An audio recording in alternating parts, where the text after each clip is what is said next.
2026년 3월 1일부터 대전, 대구, 광주에 개인회생 사건을 전담으로 맡는 회생 법원이 새로 생깁니다. 네, 그동안은 회생이나 파산 사건이 몇몇 법원에 몰려 있었는데요.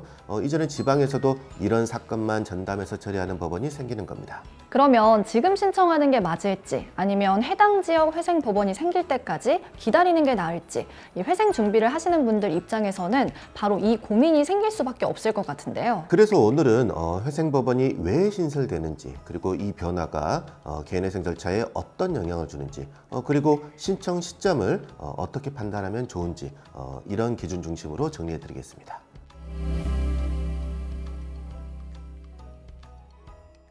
안녕하세요. 법무법인 태신의 개인회생 파산 전문 브랜드 클리어에서 인사드립니다. 전 MC 소희원이고요. 네, 안녕하세요. 여러분의 개인회생 파산을 클리어하게 해결해 드리는 법무법인 태신의 장문 변호사입니다.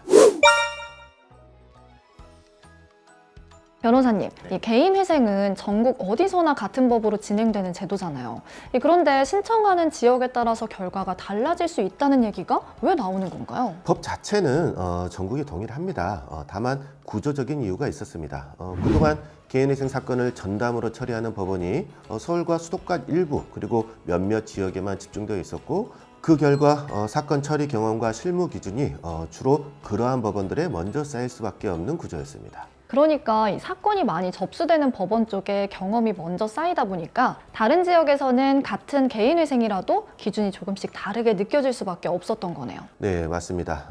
회생 전담 법원이 없는 지역에서는 서울 실무를 참고해 사건을 처리하긴 했지만 실제 개별 사건을 판단하는 과정에서 세부 기준까지 완전히 동일하게 적용하기는 쉽지 않은 구조였습니다. 그러면 이 개인회생을 어느 법원에 신청하느냐에 따라 신청자 입장에서는 괜히 불안해질 수밖에 없었겠네요. 예, 그렇죠. 이런 구조 때문에 회생 전담 법원이 없는 지역에서 개인회생을 신청하려는 분들은 실제로 같은 소득과 같은 가족 구성인데도 피고자 명의 재산을 어디까지 설명해야 되는지, 주식이나 코인처럼 투자로 손실이 난 부분을 어떻게 봐주는지에 따라서 결과가 달라질 수밖에 없기 때문에 걱정을 많이 하실 수밖에 없었습니다.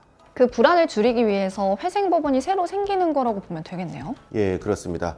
개인회생은 소득, 지출, 재산처럼 숫자로 확인해야 할 부분이 많고 동시에 신청자가 실제로 어떻게 생활하고 있는지도 함께 살펴봐야 하는 그런 절차입니다. 그래서 이런 사건들만 전담으로 다루는 전문 회생부서가 지역에도 필요하다, 그러한 판단이 나온 겁니다. 네, 그래서 2026년 3월 1일부터 대전, 대구, 광주에 개인회생 전담 법원이 생기는 거군요. 이 변화는 단순히 법원이 하나 늘어나는 의미라기보다는 개인회생 사건을 반복적으로 다뤄온 판단 흐름과 실무 경험이 지역 법원에도 축적될 수 있는 그러한 환경이 마련된다는 점에서 의미가 있습니다. 그럼 대전, 대구, 광주처럼 앞으로 회생법원이 생기는 지역에 거주하시는 분들 입장에서는 개인회생을 준비할 때 뭐가 달라진다고 보면 될까요? 가장 큰 변화는 신청 전에 어디까지 설명해야 하는지에 대한 기준을 미리 가늠해 볼 수 있다는 점입니다. 그동안은 준비 과정에서 막연한 불안이 컸다면 앞으로는 방향을 잡고 준비하기가 상대적으로 수월해질 수 있습니다. 기준이 보인다는 것만으로도 이 준비하는 사람 입장에서는 부담이 좀 줄어들겠네요. 예, 맞습니다. 특히 배우자 명의 재산이나 주식, 코인처럼 투자로 손실이 발생한 부분을 어떻게 정리해야 할지에 대해서 지역마다 판단이 크게 엇갈릴 수 있다는 불안은 많이 줄어들 가능성이 생겼습니다. 그럼 내가 매달 내야 하는 돈, 변제금도 예측이 조금 더 쉬워질까요? 그 부분도 기대해 볼 수 있습니다. 개인회생에서는 재산을 어느 정도로 평가하는지, 즉 청산 가치를 기준으로 변제금이 산정이 되는데요. 전담 법원이 생기면 이러한 판단이 보다 정돈된 흐름 속에서 이루어질 가능성이 커집니다. 그래서 신청 전에 대략적인 범위를 예상하고 준비하기가 지금보다는 수월해질 것 같습니다.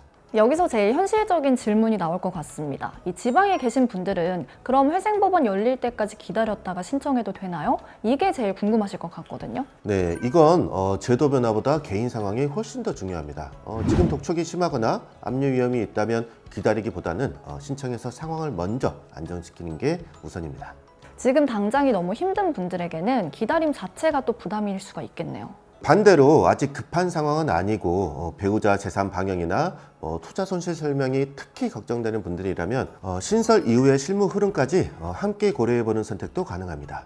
다만 법원 신설 소식만 보고 결정할 것이 아니라 현재 소득과 지출 흐름, 부양가족 구성 등을 기준으로 실제 변제가 가능한지를 함께 따져보셔야 됩니다. 네, 오늘 내용을 정리해보면 회생법원 신설은 단순한 제도 뉴스가 아니라 개인회생을 고민하시는 분들 입장에서는 언제 어디서 신청할지를 다시 계산해보게 만드는 변화라는 생각이 들었습니다.